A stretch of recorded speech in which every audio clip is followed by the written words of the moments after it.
해야 할 건 정말 많은데 도저히 손이 안 간다. 그냥 멍하니 하루를 흘려보내는 거죠. 저도 그렇게 흘러가는 하루가 참 많은데요. 특히 콘텐츠 기획을 할 때 그럴 때가 많습니다. 레퍼런스를 쌓기 위해서 유튜브를 돌아보다가 갑자기 쇼츠 하나를 보고서 30분간 넘기고 있는 극악의 집중력을 보이기도 합니다. 그런데 챗 GPT를 활용하면서 상황이 달라졌습니다. 이번 영상에는 챗 GPT로 어떻게 일을 간단하게 정리하고 집중력과 실행력을 높일 수 있는지 알려드리려고 합니다.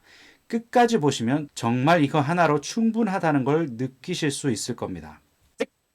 사람들은 창의적인 일을 해야 할 때 종종 이렇게 말합니다. 핸드폰을 끄고 산책을 하거나 조용한 곳에서 생각을 정리하라. 이 방법도 물론 효과가 있을 겁니다. 그런데 이제 시대가 바뀌었습니다. 창의적인 일을 할 때 챗 GPT를 활용해야 한다고 말하는 사람들이 점점 많아지고 있습니다. 머릿속의 아이디어가 하나도 떠오르지 않을 때 챗 GPT에게 이렇게 물어보면 어떨까요? 질문을 보시면 나 어떻게 일어난 질문만 날렸습니다. 그랬더니 무슨 일이 있으신가요? 구체적으로 말씀해 주시면 함께 해결책을 찾아보겠습니다. 그냥 네가 다 해줘. 알겠습니다. 어떤 분야에서 도움을 드릴까요? 사업 관련 문제인지 마케팅 전략인지 아니면 개인적인 고민인지 알려주시면 바로 도와드릴게요. 그냥 네가 한번 생각해봐. 내가 뭘 고민하고 있는지. 평소에 저랑 GPT가 대화를 많이 나눴기 때문에 그럴 때 GPT가 저의 고민을 유추해서 이렇게 얘기합니다. 사업 방향성에 대해 고민이 있거나 시간 관리나 업무 부담에 대한 고민이 있거나 개인적인 피로감이 있을 거라고 유추해서 이렇게 저한테 이야기를 해줍니다. 이렇게 간단하게 이야기를 서로 나누는 것만으로도 첫 발걸음을 떼기 힘든 사람들, 이렇게 가만히 핸드폰을 보고 있다가 일을 해야 되는데 하고 아무것도 못하는 사람들에게 이렇게 동기부여를 해주는 동기부여자의 역할도 챗 GPT가 해주고 있습니다. 작년까지만 해도 챗 GPT를 잘 활용하려면 프롬프트, 즉 질문을 잘 작성해야 한다 또는 명령어를 잘 작성해야 한다라는 얘기가 많았습니다. 그때는 질문을 얼마나 구체적으로 하느냐에 따라 답의 퀄리티가 많이 달라졌습니다. 하지만 1년 사이에 챗 GPT는 정말 많이 발전했습니다. 대충 툭 던진 질문에도 맥락을 잘 파악해서 적절한 답을 내놓는 경우가 많아졌습니다. 게다가 챗 GPT가 예전에는 종종 헛소리를 하거나 마치 사실인 것처럼 틀린 정보를 줄 때가 있었는데 전문가들은 이런 현상을 할루시네이션이라고 부르는데요. 쉽게 말해 챗 GPT가 자신이 확실하지 않은 정보라도 마치 사실인 것처럼 말하는 현상입니다. 이 때문에 정보를 사용할 때 신뢰도에 대한 걱정이 있었죠. 그런데 지금은 챗 GPT가 답변의 신뢰도를 높이기 위해 발전된 방식으로 작동합니다. 예를 들어 특정 정보나 데이터에 대해 물어보면 답변 속에 출처 링크를 함께 제공하거나 자료의 근거를 언급하는 경우가 많아졌습니다. 아니면 직접 출처를 밝혀달라고 명령어를 입력하면 되죠. 이렇게 하면 사용자가 답변이 정확한지 직접 확인할 수 있기 때문에 정보 오류에 대한 걱정을 줄일 수 있습니다. 물론 중요한 이런 정보를 맞는지 확인하기 전에 신뢰도를 체크하는 습관은 꼭 필요합니다. 하지만 이전보다 훨씬 더 똑똑해진 챗 GPT 덕분에 질문을 간단히 던지고도 유용한 정보와 자료를 쉽게 얻을 수 있습니다. 그럼 이제 챗 GPT를 통해서 어떻게 제가 일을 하고 있는지, 어떤 도움을 받고 있는지 말씀드리겠습니다. 제가 챗 GPT-4O를 이렇게 사용하고 있습니다. 주로 유튜브에 콘텐츠 기획을 할 때 사용하고 있는데요. 첫 번째는 아이디어 생성 단계와 발전 단계, 두 번째는 원고 작성 단계, 그 다음에 마지막으로는 방대한 자료의 내용을 요약해야 될 때 사용하고 있습니다. 첫 번째, 아이디어 생성 단계와 발전 단계에서 사용 단계입니다. 챗 GPT는 단순히 글을 써주는 도구가 아닙니다. 아이디어를 생성하고 그 아이디어를 발전시키는 데에도 굉장히 유용한 비서 역할을 해줄 수 있습니다. 제가 예를 들어서 2024 마케팅 트렌드를 주제로 영상 주제 3개를 뽑아줘 이렇게 질문을 했더니 AI를 통하여서 챗 GPT가 이렇게 이야기를 해줍니다. AI와 인간의 협업 시대. 마케팅 핵심 키워드 중에 지속 가능성과 윤리적 소비, 그 다음에 콘텐츠는 짧고 간략하게, 쇼츠 마케팅 전략, 이렇게 세 가지 주제를 뽑아줬습니다. 이렇게 영상에 관련한 콘텐츠 기획을 할 때 주제를 뽑아주는, 주제를 추천해주는 역할을 이렇게 해주면 아이디어가 고갈돼서 어떻게 할지 모를 때 내가 이걸 토대로 이걸 해보면 좋겠다라는 발단으로 아이디어를 발전시켜 나갈 수 있습니다.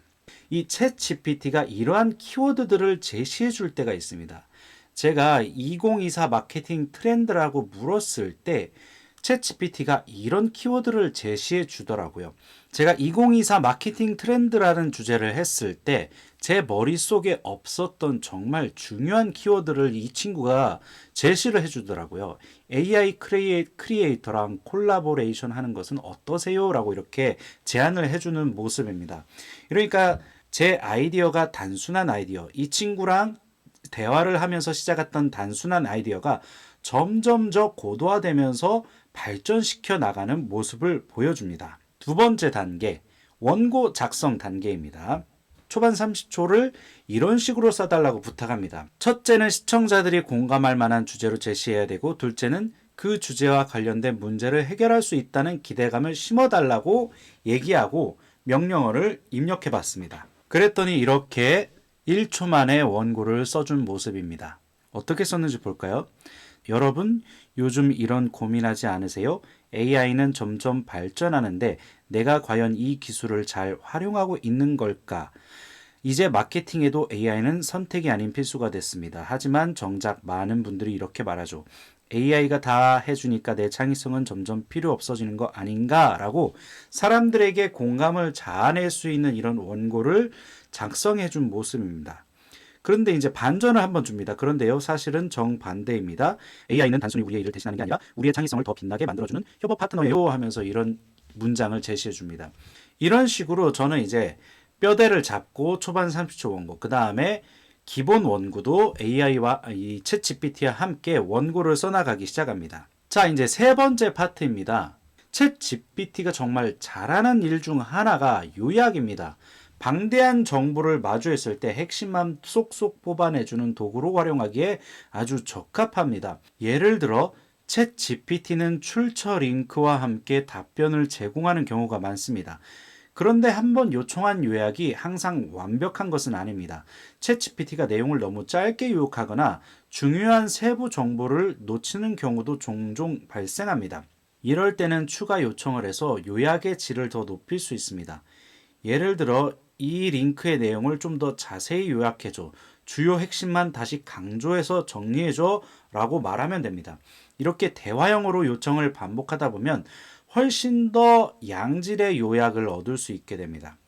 이렇게 요약의 내용에 대해서 추가적으로 질문하거나 다른 각도로 설명을 요청할 수도 있으니까 내용의 퀄리티가 계속 높아지는 거죠. 마무리 요약 멘트를 전체 맥락에 맞춰서 써줘. 이 영상의 주제는 아무것도 하기 싫은 의지박약자야 라고 하면 이제 마무리 1분 멘트에 들어갈 원고를 이렇게 작성해주는 모습입니다. 자, 그렇지만 챗 GPT가 완벽하지는 않습니다. 자, 1번은요. 챗 GPT가 만들어주는 원고는 대부분 논리적으로 깔끔하지만 때때로 비슷한 패턴으로 작성되니까 기계적인 느낌을 줄 때가 많습니다. 이런 점은 원고를 그대로 사용하는 대신에 여러분이 약간의 수정과 개인적인 터치를 더하면 쉽게 극복할 수 있습니다. 챗 GPT가 제공한 툴을 기반으로 여러분들의 스타일을 꼭 입혀야 되는 거죠. 그렇게 하면 훨씬 자연스러운 결과물을 얻으실 수 있고요. 두 번째, 한 번에 15분짜리 원고를 다 작성해줘 이렇게 얘기하는 것보다 틀을 잡아줘. 초반 30초 원고를 써줘. 이 챕터에 이 내용이 들어가게 써줘. 마지막 요약 1분 원고를 써줘. 이런 식으로 따로따로 작성을 한 다음에 쭉 이어붙이면 더 좋은 퀄리티의 글이 나오는 것을 지금까지 확인할 수 있었습니다. 다시 한번 요약해 보겠습니다. 실행력이 약한 사람들을 위한 챗 GPT-4.5 활용법입니다. 첫 번째, 아이디어의 생성과 발전 단계에서는 서로 이야기를 초반에는 정말 쉽게 나눠보고 주제 제시가 됐으면 이를 발전시키는 구체적인 추가 요청을 통해서 아이디어를 발전시켜라. 그 과정에서 예상치 못한 창의적 아이디어가 나올 수 있다. 이렇게 얘기했고요. 원고 작성에 도우미 역할을 시켜라. 초반 30초 원고 작성 시 지키는 원칙을 제시하면 그런 원칙에 따라서 글도 써준다. 그 다음에 구체적인 요청 방법과 수정 과정을 통해서 완성도를 계속 높여가라. 이런 이야기를 했습니다. 세 번째는 방대한 내용이 있다면 요약을 시켜라. 출처 링크를 한 번 더 활용해라. 세부 정보 보완을 위해서 추가 요청을 해라. 그 다음에 참고 자료와 주제를 한 번 더 일치시켜서 연결을 시켜라. 이런 이야기를 했습니다. 하지만 챗GPT가 기계전 표현을 할 수 있으니 그것은 수정해라. 그 다음에 긴 호흡으로 요청하는 것은 어려우니 짧게 하는 것이 더 퀄리티가 높다라고 말씀드렸습니다. 모두 그런 날이 있습니다. 할 일은 산더미인데 도무지 손에 안 잡히고 하루하루 그냥 흘려보내는 날들. 하지만 오늘 소개한 챗 GPT-4o는 여러분들이 그런 막막함을 극복하고 작은 실행부터 시작할 수 있게 돕는 강력한 도구라고 생각합니다. $20짜리 오랫동안 일한 제 생각을 잘 아는 훌륭한 비서라고 할 수 있습니다. 챗 GPT와 함께 여러분도 할 일을 체계적으로 정리하고 실행력을 높이는 자신만의 루틴을 만드시면 좋겠습니다. 지금 이 영상의 고정 댓글을 보시면 사업자들이 챗 GPT를 활용해서 어떻게 콘텐츠 기획을 할 수 있는지 그 활용 방법이 구체적으로 제시되어 있으니까 그 영상도 한번 확인해 보시길 바랍니다. 자, 오늘 영상 어떠셨나요? 도움이 많이 되셨나요? 저희 생존 마케팅에서는 여러분들의 생존을 위한 마케팅 꿀팁을 꾸준히 제시하고 있습니다. 그러니까 구독과 좋아요 그리고 댓글 꼭 남겨주시기 부탁드리겠습니다. 그러면 인사드리겠습니다. 생존!